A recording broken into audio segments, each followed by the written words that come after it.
حضور میرا سوال یہ ہے کہ جیسے جماعت کا سلوگن ہے love for all hatred for none, تو اس میں آج کل پوچھنا چاہتی ہوں کہ آج کل کے زمانے میں جیسے حالات چل رہے ہیں تو جو لوگ معصوم لوگوں کا قتل کرتے ہیں یا جو مختلف تنظیمیں ہیں ان کی حوالے سے ہمیں کیا کرنا چاہیے ان کو مائنڈ میں رکھتے ہوئے؟ یہ میں نے ایک خطبہ بھی دیا تھا کہ ہم نے اصل سلوگن جو بنائے سے وہ لا الہ الا اللہ محمد رسول اللہ سے پڑھا ہے. ٹھیک ہے، خطبہ سنا تھا میرا 2 سال ہو گئے. خطبے سنا کریں، یاد رکھا کریں پوائنٹس لے کے. ٹھیک ہے. ہاں، حضرت صلی اللہ علیہ وسلم نے فرمایا ہے کہ تم ظالم کی بھی مدد کرو، مظلوم کی مدد کرو. فرمایا نا، ظالم کی مدد کس طرح کرو؟ صحابہ نے پوچھا.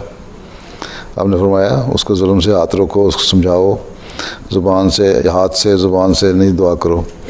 تو یہ لوگ جو غلط کام کرتے ہیں ان سے ایک ہم جو پیار کا جو معیار ہے وہ ہر ایک سے ایک نہیں ہو سکتا.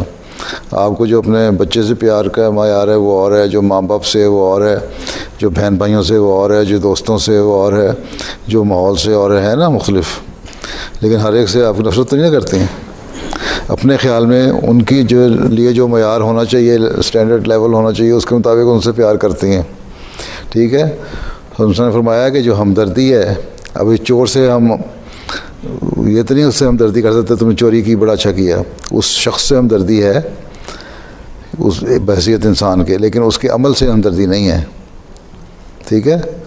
ہم نے اس شخص کے لیے جو غلط کام کرتا ہے، کوئی بھی ہو، کسی قسم کا بھی غلط کام ہو، اس سے پیار اور ہمدردی کا تقاضا یہ ہے کہ اس کے لیے اگر ہاتھ سے نہیں روک سکتے، زبان سے نہیں روک سکتے تو دعا کر کے روکیں.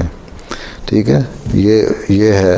لیکن جو نفرت اور کینہ دل میں بٹھا کے اس کو نقصان پہنچانے کی کوشش کریں تو یہ نفرت ہے. ٹھیک. جزاک اللہ. بڑا وسیع معنی ہے نفرت کے، صرف یہ ظاہری لفظ نہیں لے رہے ہیں.